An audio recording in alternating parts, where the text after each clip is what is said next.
udah belajar masak dari almarhum mama. Kemudian kelas 5 SD aku udah bisa bikin masak abang, udah bisa bikin nasi goreng. Rekor muri masak di atas mobil kontainer dari Tanjung ke Banjarbaru. Mungkin nanti kita bisa bikin Itu rekor bisa muri jadi lagi PR kita di tuh. Kota Baru gitu ya. Apa mungkin masak di dalam laut kayak atau Oh.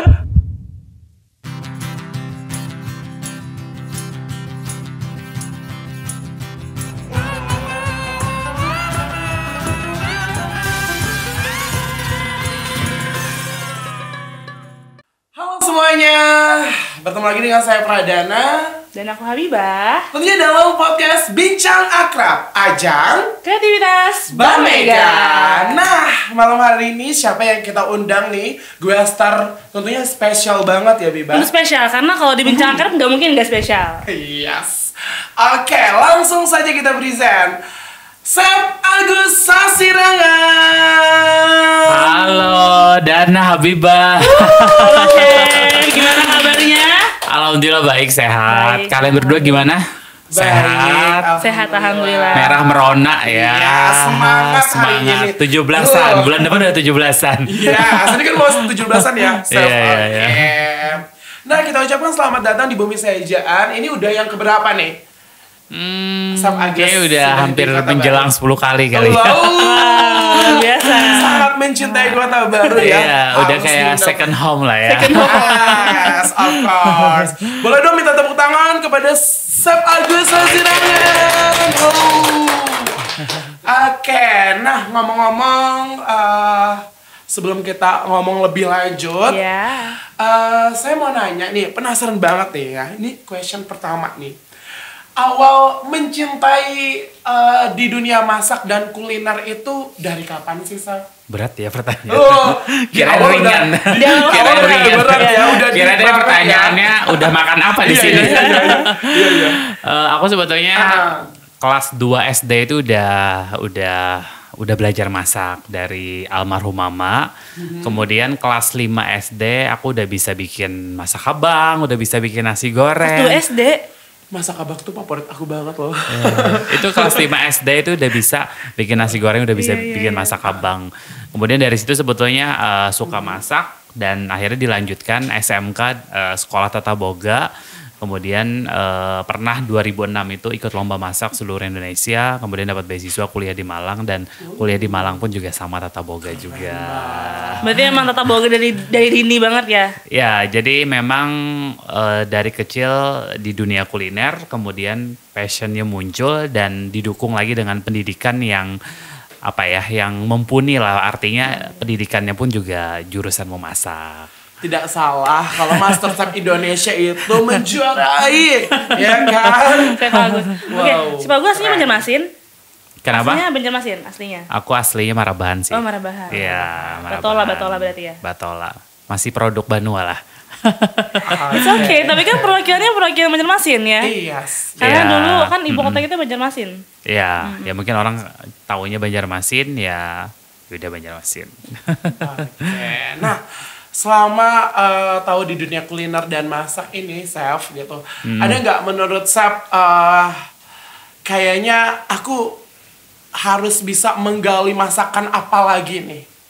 Ini kan selama ini kan Chef udah masakan Kalsel udah juaranya lah Yeah. ya Chef Agus ya. Suhunya. Iya, apalagi Datunya nasional ya, gitu datunya. kan. Ada nggak yang kayak pengen dipuniin lagi gitu, kayak wah ini masakan yang menantang banget nih gitu untuk dimasak gitu. Ada nggak kira-kira, Chef?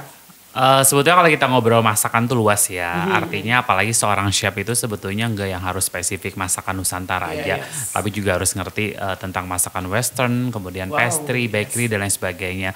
Cuman kalau aku pribadi sih, aku justru lebih tertantang itu adalah ketika bisa menguasai masakan daerah dan juga masakan Nusantara lainnya. Karena sebetulnya oke lah banyak chef di luar sana yang mereka concern dengan masakan luar. Karena bagiku sebetulnya masakan daerah itu begitu kaya ya. Kabupaten kota di Kalsel itu juga banyak banget khasnya. Dan untuk kita menguasai masakan kayak misalnya Tanjung, masakan Kandangan dan lain sebagainya itu udah ibaratnya PR-nya juga masih panjang banget. Masakan kue-kue Banjar aja aku belum semua dari 41 macam itu ahli di semua masakan itu, masih perlu waktu lagi buat ngeriset itu. Jadi sebetulnya PR-nya masih banyak banget untuk kita bisa fokus untuk melestarikan masakan daerah, apalagi masakan Nusantara lainnya ya, misalnya kayak masakan Bali, masakan Sumatera, masakan Manado, itu banyak banget. Jadi aku pribadi sebetulnya pengen hadir sebagai seorang chef yang memang concern terhadap pelestarian masakan daerah, dan itulah bedanya mungkin aku dibanding chef-chef yang lain. Iya.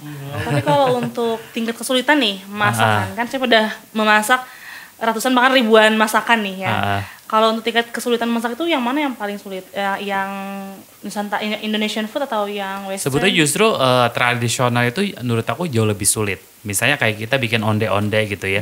Teknik menggorengnya antara antara minyak panas dan minyak dingin. Kan onde-onde kan digoreng di kondisi minyak dingin dulu ya.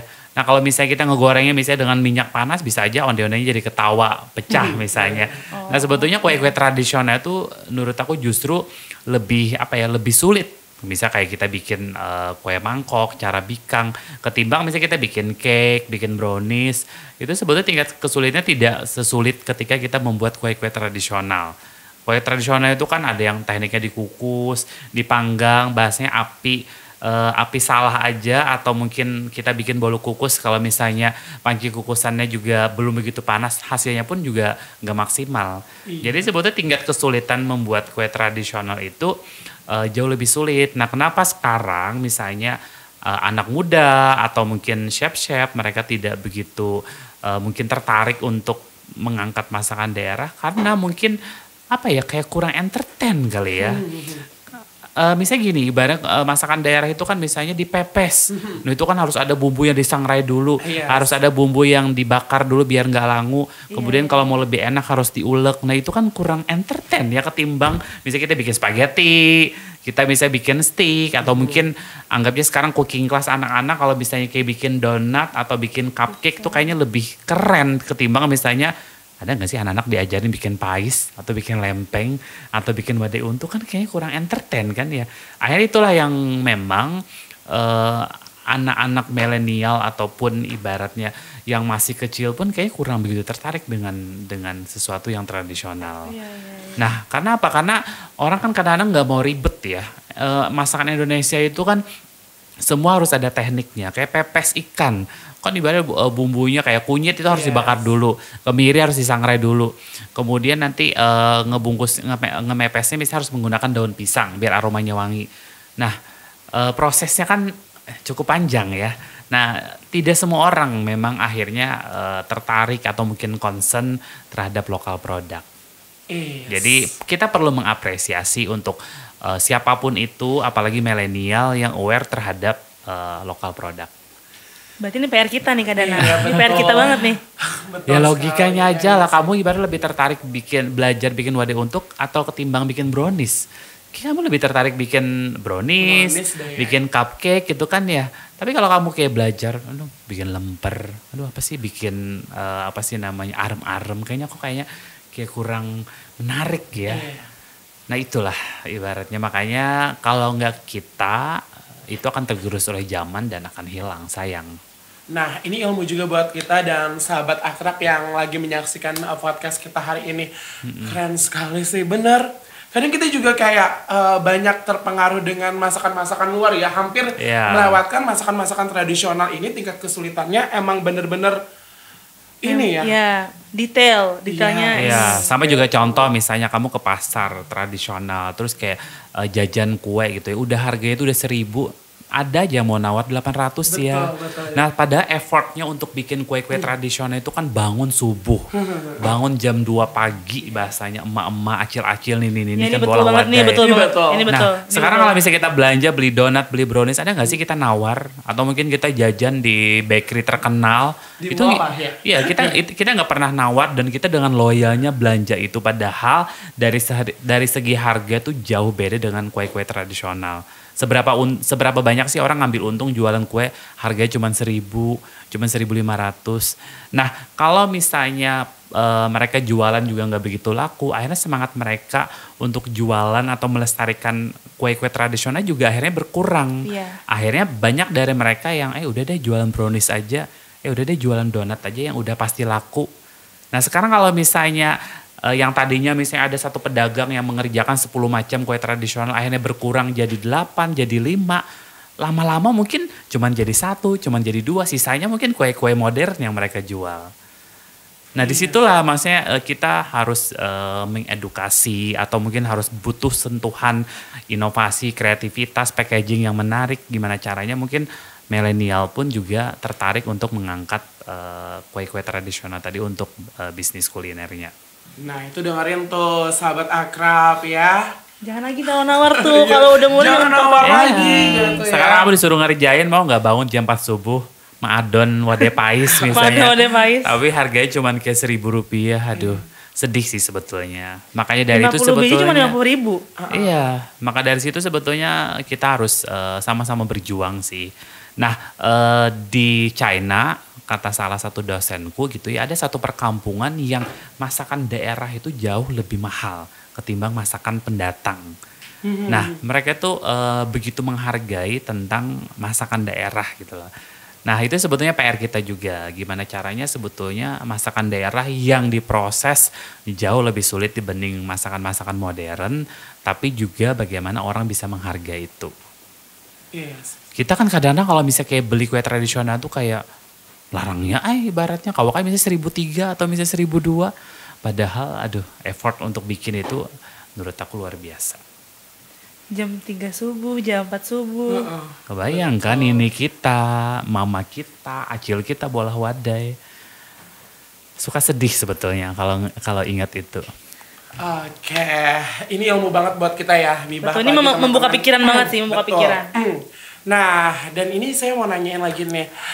Tentunya di Bumi Saijaan ini ada kegiatan ya, Chef? Ya. Boleh dong dikasih tahu ke sahabat akrab apa aja kegiatan yang sudah dilewati nih beberapa hari. Beberapa hari ya? Ini. Di sini 3 hari. Ya aku udah 3 hari dari hari Rabu ya. Yes. Dari hari Selasa. Jadi memang ini sebetulnya bagian dari tindak lanjut. Kemarin kan sebelumnya aku udah hadir sebagai juri di lomba Kreatif Kuliner Kota Baru 2023. Festival ini bajunya. Festival kuliner. Iya, salah satunya ini adalah. Bulan apa yang lainnya? Bulan Februari ya? Pokoknya nggak jauh ya. Ya sekitar Februari lah ya. Salah satu konten lombanya itu adalah cipta menu. Di mana masyarakat Kota Baru, entah itu pelaku kuliner atau mungkin orang yang profesional di bidangnya, di situ menciptakan menu yang mana sebetulnya menu ini harapan kita adalah bisa menjadi masakan khas dari Kabupaten Kota Baru yang kedepannya nanti akan kita branding, akan kita populerkan, kita patenkan dan juga mungkin akan ada eventnya. Nah setelah melalui lomba itu akhirnya lahirlah ada juara 1, juara 2, juara 3 dan akhirnya di kegiatan yang saya hadiri sekarang salah satunya juga pembentukan komunitas ya dari segi sektor kuliner yang dihadiri oleh para pelaku kuliner, UMKM, IKM yang ada di Kota Baru. Ya salah satunya kita hadirkan para pemenang juara 1, 2, dan 3 di sana. Yang saya salut adalah salah satunya yang mungkin perlu kita berikan apresiasi kepada Dinas Pariwisata Kabupaten Kota Baru. Para pemenang itu diberi panggung gitu loh. Para pemenang tuh dikasih panggung, diapresiasi dan juga mereka juga kemarin ada konsepnya kayak talk show gitu ya, berbagi inspirasi kenapa mereka milih menu itu, idenya dari mana, di hadapan para kurang lebih 80 peserta.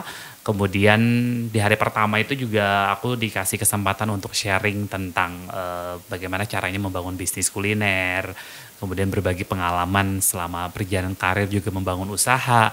Kemudian di hari kedua gitu kita ada BIMTEK dan ada salah satunya yang juara 1 itu dia mendemokan menu yang kemarin juara itu ya, bikin ikan asap. Nah akhirnya kita sempurnakan namanya adalah laksa asap saijaan pada saat itu.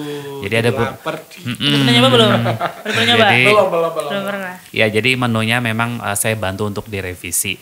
Nah itu dipraktekkan, didemokan di hari kedua dan tujuannya adalah menu itu kita coba populerkan ke para pedagang kuliner juga. Harapannya mungkin tidak hanya beliau tetapi bisa jadi inspirasi buat yang lainnya biar semakin banyak orang yang jualan dengan menu itu.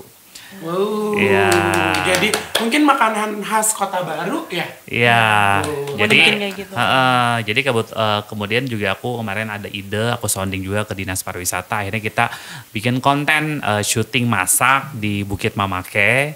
Karena udah pernah ke sana sekali dan menurut aku ini bagus banget. Maksudnya satu objek wisata yang memang harus dipromosikan. Dan kita syuting di sana, bikin konten masak. Salah satunya menu yang juara 1 yang si laksa asap saijaan tadi, kemudian menu kedua ada pakapas ya. Ya, menu kedua yang kita syutingin juga. Jadi sebetulnya konsep syuting di Gunung Mamake. Gunung Mamake itu sebetulnya konsepnya adalah kita promosi kuliner, yang kedua promosi objek wisatanya, dan aku juga bantu promosi sasirangan motif ikan todak tadi di sana. Kita syuting, kemudian juga ada hadir Ibu Bupati, Ibu Sekda di sana, dan nanti akan tayang di YouTube aku, di Instagram aku, sama juga di TikTok. Jadi teman-teman jangan lupa di follow juga TikTok dan YouTube Chef Agus Sasirangan di bawah sini ya. Iya. Deskripsinya terus di bawah ya. Di bawah sini ya kan. Dan saya mau minta aplaus yang paling luar biasa kepada Dinas Pariwisata Pemuda Olahraga yang sudah memfasilitasi Chef Agus Sasirangan. Wow. Gimana tuh Chef? Sambil masak dengan pemandangan dan panorama Bukit Mamake gitu. Aduh, pokoknya sulit untuk diungkapkan dengan kata-kata. Amazing banget. Balinya Kalimantan, Balinya Kalsel gitu ya. Itu ada ibaratnya di Kota Baru. Akses jalannya bagus, kemudian dari kota pun juga tidak terlalu jauh ya, kurang lebih sekitar 20 menit. Jalan itu mulus banget, kemudian juga view-nya itu cakep banget. Kita bisa dapatin 3 pemandangan yang berbeda, ada gunung, ada pantai, ada laut juga, kemudian juga lautnya juga birunya juga masih bersih banget. Mungkin ala-alanya Kintamani Bali gitu ya, nggak kalah juga sama Lombok. Ya artinya ngapain sih kita jauh-jauh ke Lombok, jauh-jauh ke Bali, cukup ke Kota Baru aja. Ibaratnya kita udah bisa nikmatin pemandangan yang bagus. Apalagi wahana di sana juga banyak, ada para layang juga. Kemudian juga ya lengkap banget di sana. Intinya sih ini harus kita angkat, harus kita promosikan, dan harapan kita juga orang lebih semangat lagi untuk mengunjungi Kota Baru. Iya. Dan tentunya di sana pasti imajinasi dan ide-ide itu langsung muncul ya, Dok. Chef. Ketika mau masak gitu kan, idenya udah misalkan ini ada nasi goreng Gunung Bamega gitu kan, atau misalkan nasi goreng lautan Teluk Gosong gitu mungkin. Iya, jadi kayak misalnya laksa asap saijan itu, aku mikirnya kan laksa kan umum lah ya, bentuk bulat kayak gini. Mungkin kita harus nge-setting ibaratnya bikin nanti laksa versinya Kota Baru, versi saijan, apakah mungkin bentuk Gunung Bamega kan laksanya gitu kan ya, atau bentuk segitiga kah. Intinya sih ibaratnya karakteristik laksanya itu harus berbeda ketimbang yang sudah umum. Jadi biar orang melihat, oh ini laksanya asap saijan ini seperti ini bentuknya. Khas Kota Baru nih. Ya, dan kita juga melalui Dinas Pariwisata nanti akan proses dipatenkan ke HAKI juga ya.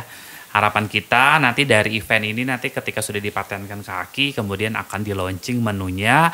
Kemudian juga supportnya pemerintah juga penting untuk ditampilkan mungkin di acara-acara pemerintahan. Selain itu juga nanti harus ada eventnya. Kalau misalnya kayak Banyuwangi itu kan ada festival rujak ulek, ya, di Surabaya ada festival rujak cingur, ribuan orang ngerujak di pinggir jalan. Ya mungkin nanti akan ada ratusan orang mengasap ikan di pinggir laut. Jadi banyak banget mengepul-ngepul. Ada asap. Terus kan aromanya kan wangi kan. Saya lewat langsung lapar gitu ya. Iya. Oke, ngomong-ngomong Kota Baru nih Chef. Chef udah kemana aja nih selama di Kota Baru? Nah, 3 hari loh, 3 hari. Mana aja nih? Enggak 3 hari.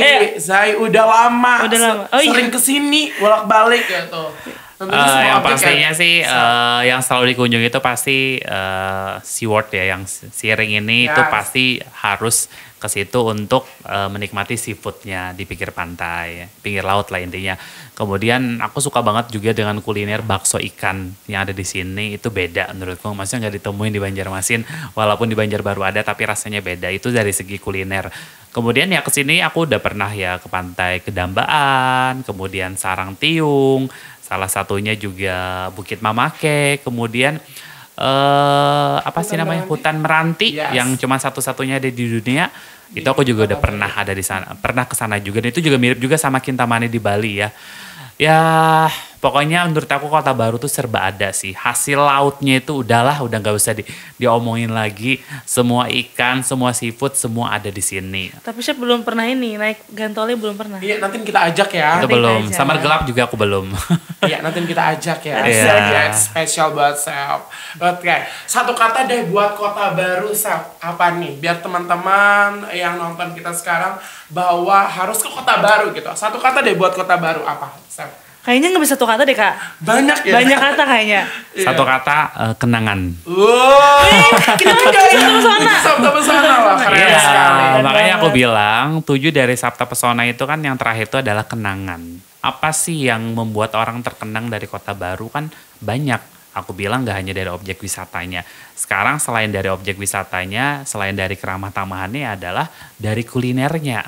Bagaimana caranya orang itu mengganang lah ya, keingatan, pengen datang lagi ke Kota Baru. Ya salah satunya kenangan yang sekarang ada di dalam pikiran aku dan diri aku adalah si bakso ikan yang ada di Kota Baru itu.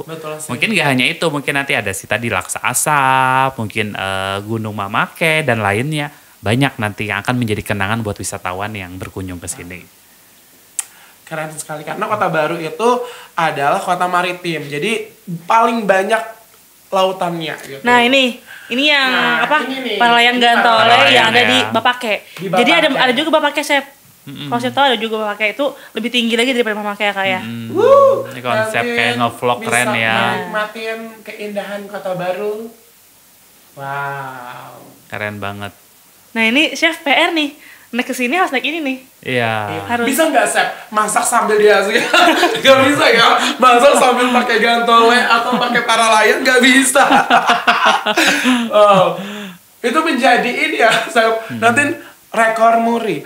Chef Agus Sasirawan memasak sambil paralayang gitu. Dulu pernah rekor muri masak di atas mobil kontainer dari Tanjung ke Banjarbaru. Mungkin nanti kita bisa bikin Itu rekor bisa muri jadi lagi di Kota Baru gitu ya. Apa mungkin masak di dalam laut kayak atau sambil atau menyelam masak ya. apa gitu ya. Iya. Intinya sih ada beberapa yang belum dikunjungi dan itu tugasnya Dinas Pariwisata untuk mengundang saya kembali gitu ya. Saya sangat yakin sih Chef kalau Chef ke Kota Baru, Dinas Pariwisata dan Pemuda Olahraga sangat memfasilitasi gitu. Tadi juga si Pak Rudi juga nanya, Chef Agus bisa nyanyi nggak katanya biar aku ciptain lagu tentang masakan. Mungkin si ini ya apa namanya Laksa Asap saja nanti akan ada lagunya ya. Wow. Jadi pas launching ada ininya, ada lagunya. Keren banget pokoknya. Jadi memang apalagi kan Kota Baru juga udah ada airportnya ya, udah ada bandara, itu sangat menunjang sekali untuk Kota Baru juga bisa semakin maju, semakin berkembang ya. Apalagi didukung dengan sumber daya alam yang sangat luar biasa lah pokoknya. Tinggal juga menurut aku produk UMKM ini juga nanti kita coba untuk semakin ditingkatkan ya. Artinya mungkin harus diciptakan nanti oleh-oleh khas Kota Baru juga selain amplang yang bisa dibawa pulang. Karena sebetulnya kemajuan sebuah daerah itu juga bisa dilihat dari produk UMKM-nya. Maka dari itu Ngomong-ngomong tentang amplang nih, silakan Chef bisa diicip-icip dulu. Kok bisa-bisa aja ya ngaitin bahasa amplang. Ternyata udah disebut karena udah dari tadi tuh belum di. Oh iya bener. Biba begitu. Oke, sengaja ada amplang dulu baru kita bisa mempersembahkan kita amplang. boleh icip-icip amplang. Ini juga hasil dari UMKM Kota Baru ya. Ya, ini tentunya ikan tenggiri. Bahan dasarnya ikan tenggiri. Enak banget ya. Mungkin nextnya juga ibaratnya bisa dibikin varian rasa dari amplang ya. Maksudnya nggak hanya rasa yang strawberry gitu ya. Iya, nggak hanya original ya. Mungkin black pepper, keju misalnya. Setidaknya bisa meningkatkan nilai jual value dari si amplang ini ya. Tapi sejauh ini ada yang rasa pedes Chef. Yang pakai bubuk pedas ada gula. Gitu. Dan ini chef, bisa dikasih ilmu dong buat teman-teman pelaku kuliner gitu, bagaimana sih cara nge-branding satu produk makanan biar bisa kelihatan kayak hype, bisa hits, bisa terkenal gitu. Karena nih ya, aku tuh kalau ke Banjarmasin tuh, aku tuh nggak bisa kalau nggak beli apam kenari dari Chef Agus Asirangan. Dedaunan. Peres ya. Peres ya. Enggak, serius. Karena aku sering story-story. Iya, udah dibawain kok apamnya. Wow, kita dibawain apam kenari. Mungkin sedikit share ilmunya buat teman-teman pelaku kuliner di luar sana. Oke. Yang pertama sih ketika kita membuat sebuah produk penting banget harus memiliki keunikan, keunggulan dan punya value tersendiri lah ya. Artinya gini, kalau misalnya kita mau jualan amplang, di mana-mana orang jualan amplang. Kalau kita mau buka kedai kopi, di mana-mana orang buka kedai kopi. Nah, sekarang apa bedanya kopi kita dengan kopi yang lain? Apa bedanya amplang kita dengan amplang yang lain? Artinya kan harus ada pembeda. Jadi jangan membuat produk yang sama. Nah, itu. Kemudian juga selain itu harus ditentukan juga sebetulnya segmen pasarnya. Kadang-kadang orang tuh bikin produk tapi nggak tahu segmen pasarnya di mana. Kayak misalnya aku jualan apam kenari nih, harganya lumayan mahal gitu ya. Tapi kalau aku jualannya misalnya di alu-alu, ya nggak laku. Maksudnya pasarnya kan beda. Dan setiap produk itu dia punya pasar masing-masing. Pasar premium ada, pasar menengah ada, pasar menengah ke bawah pun juga ada. Jadi jangan pernah khawatir ketika untuk menentukan pasar. Kemudian juga ya salah satunya packaging itu nggak bisa dipungkiri ya. Nah, ini packaging itu penting banget. Jadi nggak hanya fokus ke produk yang berkualitas saja, tapi juga produk harus didandanin. Kayak cewek misalnya, oke, pinter gitu ya otaknya, tapi kalau kayak nggak didandanin, nggak dibedakin, nggak dikasih lipstick, kan ibaratnya kan ya kurang menarik gitu loh. Nah maksudnya biar semakin cemerlang, semakin wah produknya ya memang bertahap packaging itu juga harus diperhatikan karena balik lagi packaging adalah bagian dari nilai jual. Kemudian sekarang jualannya di mana nih? Online kah, offline kah? Jadi mungkin ini juga buat motivasi juga buat pelaku UMKM. Jadi yang mungkin keterbatasan modal nggak apa-apa dimulai dari online dulu. Karena sekarang juga banyak orang jualan yang dari online ya. Apalagi sekarang medianya itu udahlah kalau Instagram itu udah pasti ya, maksudnya Facebook, WhatsApp. Sekarang tuh udah zaman digital dan sudah banyak yang memanfaatkan sebetulnya TikTok juga. Sekarang udah banyak orang jualan live TikTok. Iya, betul. Nah sekarang harus melek juga, walaupun mungkin ada beberapa UMKM yang agak gaptek gitu ya. Ya harus sudah mulai belajar. Atau mungkin anak-anaknya yang mungkin bisa membantu biar juga melek terhadap sosial media ya. Selain itu juga sosial media juga perlu di maintenance juga. Jadi memang harus punya akun khusus produk jualan. Dan ketika sudah punya akun khusus, teman-teman juga harus benar-benar bikin konten-konten yang menarik terhadap jualan-jualannya. Jadi aku juga selalu menyampaikan ke UMKM, Instagram jualan itu jangan di privat. Karena apa? Karena sebetulnya akun jualan itu adalah salah satu etalase dari produk kita. Nah sekarang kalau misalnya etalase dikunci gitu ya, orang nggak ngeliat yang di display itu apa aja produknya. Itu akan membatasi hubungan kita ke konsumen. Maka dari itu kita harus membuka diri, kemudian dia fokusnya adalah bikin konten-konten yang menarik untuk jualan kita. Dan mungkin yang terakhir itu adalah menurut aku yang paling penting itu adalah konsistensi. Jadi produk itu sebetulnya ada produk yang sudah puluhan tahun, 15 tahun, 20 tahun, 30 tahun. Kuncinya apa? Salah satunya adalah memang konsisten. Jadi nggak pernah berubah dalam hal kualitas. Jadi itu penting banget. Jadi kalau misalnya kualitas sudah berubah, apalagi kalau misalnya tiba-tiba ada bahan yang naik, tiba-tiba ada yang dikurangin, wah itu akan menurunkan kualitas. Jadi yang paling penting itu adalah konsisten itu sebetulnya yang paling sulit dalam menjalankan usaha. Jadi mempertahankan lah dalam hal itu. Istiqomahnya ya susah. Benar sih, karena yang paling terakhir tadi konsisten. Aku juga pernah nih chef ya, sedikit share. Aku pernah jualan kayak Mister Susu gitu, tapi aku kayaknya kurang konsisten ya. Kayak itu sih, itu kendala semua pelaku kuliner sih. kadang kayak males mau ngepost gitu, takut ini insecure dengan hasil kita, kadang kala ketakutan itu selalu muncul gitu. Nah itu yang membuat kita nggak konsisten seperti itu ya. Nah sebetulnya nggak konsisten itu sebetulnya akarnya adalah karena kita nggak fokus. Karena sebetulnya ada orang yang benar-benar usahanya bertahan, ya dia fokus memang ke bisnis kuliner atau mungkin ke usaha itu gitu loh. Kalau misalnya kita kadang-kadang ya yang namanya nafsu ya, apalagi selebgram, influencer, mungkin karena dia punya nama besar, jualan apa aja pasti laku. Tapi kan kalau misalnya kadang di post, kadang ibaratnya sesuai mood, sesuai waktu, ya usaha juga akan naik turun. Makanya saya bilang, saya juga selalu menyampaikan ke teman-teman UMKM, ibu jualan apa nih? Oh saya serba ada chef, saya jualan jamu, saya jualan petis, sambal, rujak, lapas segala macam, jualan sirup. Saya bilang, ayo mulai dikerucutkan produknya, kemudian juga fokus, kemudian ditingkatin value dari produk itu apa gitu ya. Dan sekarang pun juga banyak bisnis-bisnis kuliner yang mereka tuh bikin turunan dari produk yang diangkat. Misalnya nih di Banjarbaru itu ada yang namanya Rumah Tomat K7. Dia fokusnya adalah ke buah tomat. Nah buah tomat itu awalnya dia misalnya membuat manisan, kemudian turunannya jadi permen tomat, kemudian jadi sirup tomat, jadi sambal tomat. Kan turunannya banyak. Nah yang aku dapat juga ya, aku baru-baru aja mengkurasi produk Bank Indonesia untuk Kalse dan juga untuk area Kalimantan. Produk tuh sebetulnya harus punya storytelling. Itu penting banget. Produk tuh kan sebetulnya cuma dua, enak sama nggak enak.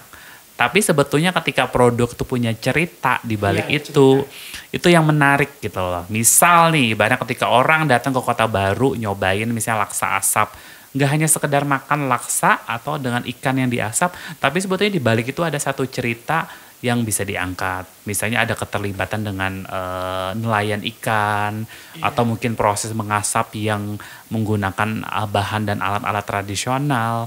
Itu yang menarik. Bahkan misalnya tadi kayak anggap aja turunan dari buah tomat, dia sampai membangun komunitas pencinta buah tomat di daerah itu. Itu yang menarik sebetulnya, sampai nanti jadi produk yang bagus dengan packaging yang menarik. Nah itu sebetulnya yang dicari. Artinya kita tidak butuh banyak macam produk, satu bahan baku saja, tapi ketika kita bisa bikin turunan-turunannya, kayak ikan, misalnya ikan tenggiri nih salah satunya, selain dagingnya dibikin amplang, kulitnya misalnya dibikin keripik. Kemudian tulang itu bisa diolah loh. Tulang itu bisa direbus, kemudian di oven, kemudian nanti dihalusin jadi serbuk. Itu bisa jadi penyedap atau mungkin jadi tambahan produk-produk kue lainnya. Nah itu kan dari satu ekor ikan tenggiri. Tidak ada yang terbuang jadinya. Iya. Jadi fokus satu produk itu. Iya, justru yang fokus itu yang akan kelihatan untungnya lah, suksesnya lebih kelihatan. Oke, hari ini banyak banget kita dapat ilmu, dan teman-teman pelaku kuliner dan teman-teman juga yang menyaksikan kita banyak sekali dapat ilmu dari Chef Agus Sasirangan. Boleh dong minta tepuk tangan dulu dong. Keren banget. Kita jadi lapar nih, Say. Kalau bahas makanan ya lapar banget ya. Buahnya pengen dimasakin Chef Agus. Emang kita nggak ada niat untuk bisa cooking gitu sama Chef? Nanti ya. Oke, dan kita sudah di penghujung podcast kita pada hari ini. Thank you so much. Sama-sama. Udah ngasih pengetahuan dan ilmu tentang dan juga pengalaman nih. kuliner. Ini jujur aku banyak banget terbuka pikiran aku nih malam ini ya. Malam Jumat nih. Jangan pas balik sini langsung jadi mau atau anak masak kan ya. Yes. Oke. Again, thank you so much buat Chef Agus Sasirangan dan teman-teman yang sudah menyaksikan kita di Bincang Akrab kali ini. Dan saya Pradana, saya Habibah, dan saya Agus Sasirangan. undur diri dari podcast Bincang Akrab. Dadah. Jangan lupa subscribe channel YouTube Akrab Studio. Dan klik Kalau notifikasi di ini kan biar kamu gak ketinggalan kita tag informasi ulang. terbaru dari Apakah kita. mungkin melihat bawahnya tadi matulun minus?